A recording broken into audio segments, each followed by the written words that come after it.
On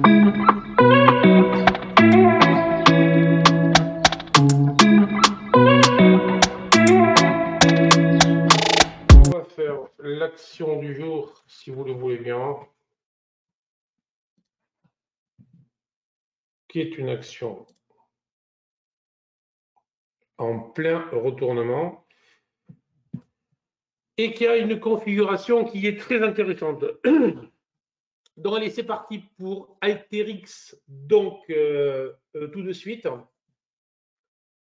Alors, la première chose que l'on va remarquer, c'est quoi? C'est que cette configuration nous a dessiné un double creux d'école, ici, et que, bon, il ne faut pas être grand, on voit très bien, si je le dessine de cette manière, que l'objectif a été réalisé, voilà, autour des 48 $. Bon. Alors, ce qu'il y a de très intéressant, c'est le nombre de gaps que cette action nous propose. Autrement dit, on est un peu sur un mode gruyère, mais on est surtout sur un mode très impulsif.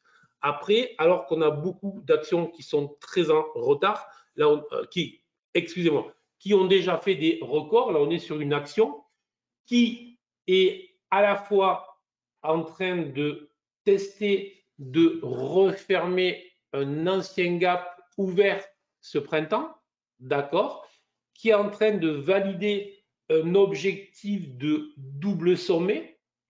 Donc, à la fois, j'atteins un objectif que des acheteurs visaient, ou un double objectif que les acheteurs visaient, la fermeture du gap et l'objectif du double sommet. Et je suis quand même sur une configuration désormais très haussière, avec une hausse très impulsive, très violente, puisque j'ai pratiquement gagné, ou j'ai gagné 50% depuis début novembre. Donc, c'est quand même plus que significatif. Donc, alors, est-ce qu'on peut courir après ce type d'action? Moi, les choses sont claires. Je déconseille clairement de courir après ce type d'action. Pourquoi? Parce que effectivement, de temps en temps, on a ce type d'action qui s'envole, mais courir après est vraiment le meilleur moyen de rentrer en cupidité et derrière se mettre en zone de stress grave. Donc, pour éviter ça, soit j'ai vu le double creux avant, soit je ne l'ai pas vu, donc je vais patienter. Et là, ce qui me fait patienter, c'est bien le fait qu'il y a eu à la fois la fermeture du gap, d'accord, et il y a eu la fermeture du gap avec une accélération brutale, tant au niveau du volume qu'au niveau du chandelier, et un chandelier avec une ombre haute significative. Donc, j'ai atteint mon objectif, j'ai fermé le gap, et il semblerait bien que je sois dans une phase climatique extrême. Donc, tout simplement, désormais, oui, on est potentiellement en train de retourner cette valeur, mais attendre un repli est une obligation. Donc, c'est-à-dire que je ne cours pas après et je me mets en phase de surveiller des zones de repli. Alors, à ce stade, et vu la configuration et vu la hausse de 50% en 5-6 semaines, se précipiter est une erreur. Essayer de fixer des niveaux alors que la hausse est impulsive est très compliqué. Donc, il faut juste mettre cette valeur en surveillance, voir si les replis se font.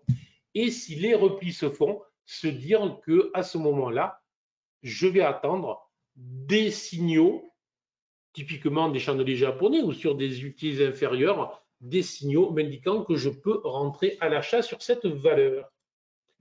Voilà pour aujourd'hui. Merci beaucoup pour votre attention. Je vous dis à demain matin pour tout.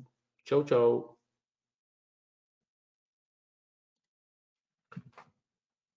Que se passe-t-il techniquement sur l'action au moment d'un gap? Que se passe-t-il techniquement sur l'action au moment d'un gap? Un gap, c'est un trou de cotation un trou de cotation parce qu'entre la veille et le lendemain matin, ben, il s'est produit un événement qui peut être une annonce de mauvais résultats ou une annonce de très bons résultats. Donc, les acheteurs décalent ou les vendeurs décalent et le prix d'ouverture est bien différent. Je pense que je réponds à votre question. C'est bon? Allez, ciao, ciao.